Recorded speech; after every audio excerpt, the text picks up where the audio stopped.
今天买了一些排骨，我们先用淀粉给它洗干净血水，再来一点点清水，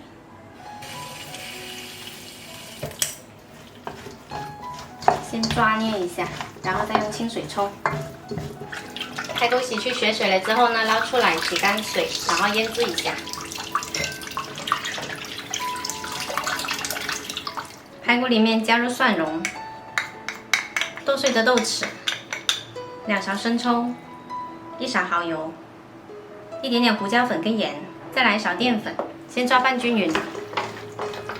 抓均匀了之后呢，我们再来一点花生油锁住水分，然后腌制30分钟。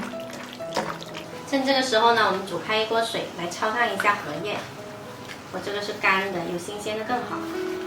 焯煮2分钟左右，然后捞出来清洗干净。荷叶洗干净了之后呢，沥干水，我们把它铺在盘底，这个光面要朝上，往里面铺入芋头，把芋头摊平，然后放上排骨，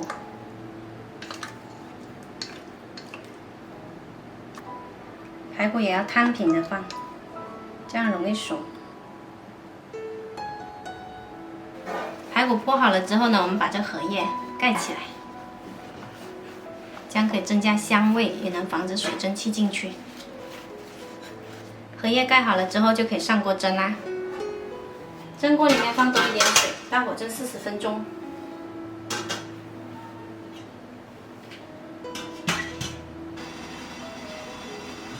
好啦，时间到，我们的排骨蒸好啦，可以出锅。让我们打开来看一下。哇，荷叶跟排骨的香气融合在一起，真的超香。再撒上点葱花点缀一下。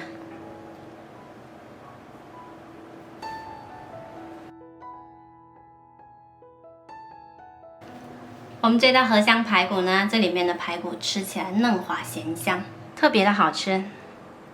这下面的芋头呢，吃起来绵烂，特别粉，超级香哦。